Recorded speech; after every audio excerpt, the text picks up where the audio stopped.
Hey everyone, Big John here. It's December 10th, which means it's time for day 10 of our Vlogmas Advent Storybook calendar.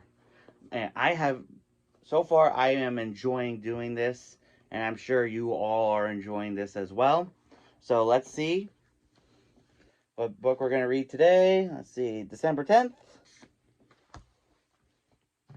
A little open up of the envelope. And we got Encanto Mystery in the Rainforest. All right.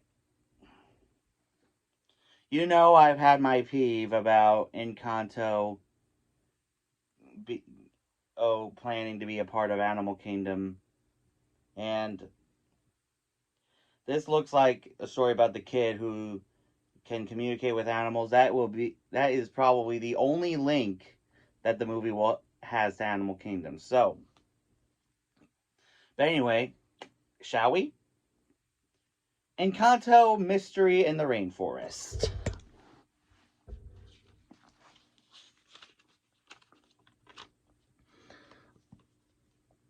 The Madrigals were a family with magical gifts that lived in a wondrous place called an Encanto. The Encanto included a village and their magical house, Casita. Peppa Madrigal had the gift of controlling the weather with her emotions, and today the weather around her was unpredictable. Peppa's daughter, Dolores, who had the gift of hearing everything, had just gotten engaged. Every time Peppa thought about the wedding reception, her mood switched instantly from happy to worried.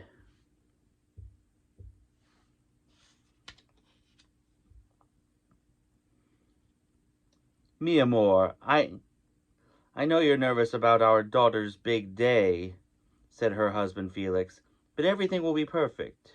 You'll see. That's the problem, complained Peppa. I wish I could see it, but I can't predict the future. Then that gave her son and Camillo an idea. Well, Tio Bruno can, said Camillo, who had the power to shapeshift. He snapped his fingers and changed his youthful face and red curly hair to look just like his uncle's. You know, the one we don't talk about, but I think we do now, because... Anyway. Bruno reluctantly agreed to help Peppa peek into the future of her family's anticipated event. Everyone gathered around him, but Bruno's vision didn't show a big party or the design of Dolores' wedding dress. The vision showed the Encanto looking gloomy and sad, with fallen trees, withered leaves, and parched soil. Abuela Alma, the matriarch of the magical family, was worried. She asked Bruno if he knew what was happening. He responded with one last detail. A beautiful Flor de Mayo orchid.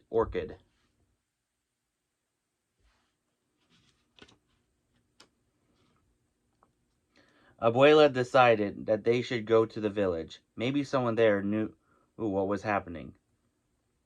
In town, they met with a few worried families. Senora Ozma hadn't been able to prepare her famous empanadas because there wasn't enough corn for the dough. And the Flores family's avocado tree had been without fruit for weeks. Then, when Mirabel, Abuela's youngest granddaughter, and Antonio, Dolores' little brother, went to buy a green mango with lime and salt at a stall, they were told that there were no mangoes or limes.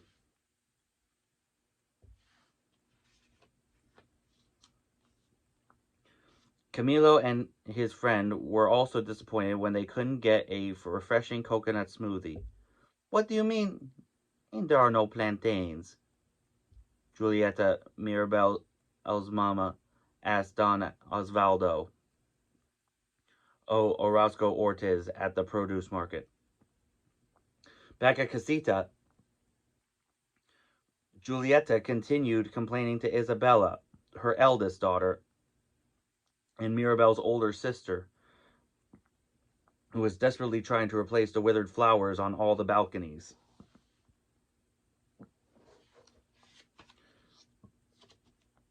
The Madrigals call a family meeting to talk about the mysterious problem. We must find a solution, said Abuela. Luisa, Mirabelle's other older sister, suggested planting new trees and growing fresh produce, but Isabella told her she had already tried that in town. The plants, old or new, are barely surviving, she added. They needed to find the cause. I haven't heard the waterfall in a few days, said Dolores, with her ear pointing toward the mountains. Antonio watched his family desperately thinking about how to help their beloved Encanto, when suddenly his friend Pico, a toucan, chatted in his ear. Antonio knew that the time had come to show them the power of his magical gift. I know what to do, Antonio said with excitement. I need to go to the rainforest. Cuicu.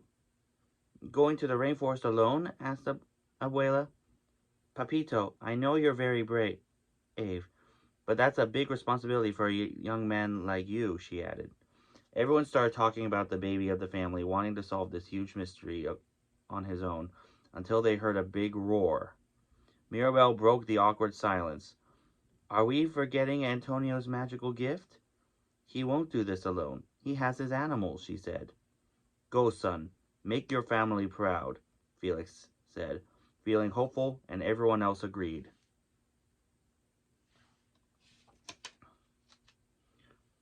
Pico led the way into the rainforest, while Antonio and the others followed. Along the way, they saw lots of other animals who decided to join them.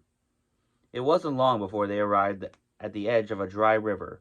The waterfall that into it was almost dry as well. Only a thin stream of water trickled down the wall of rocks onto the dry dirt.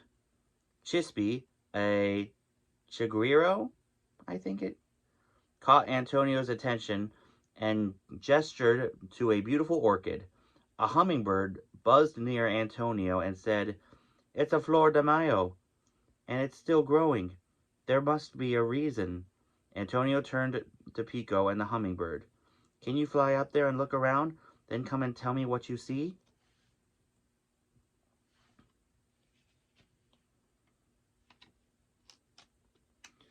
At the top of the rocks, the hummingbird got close to the flower, drawn by its scent.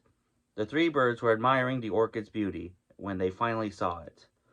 A large and heavy ceiba tree was blocking the river. The three birds immediately flew back down to tell Antonio.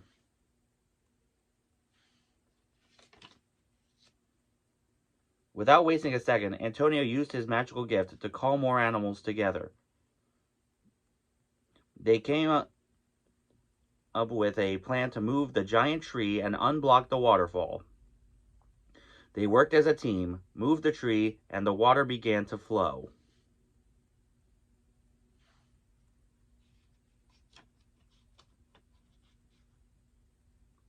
We did it, said Antonio as he laughed and hugged his animal friends. He looked gratefully at the orchid because, thanks to it, they were able to discover exactly where the problem was. Antonio and his animals returned to Casita. They shared the good news with the family and the entire community.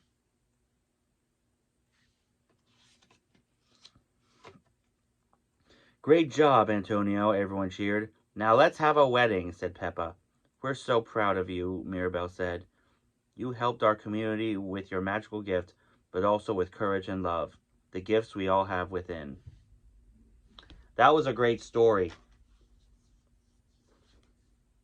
Because great things come in small packages.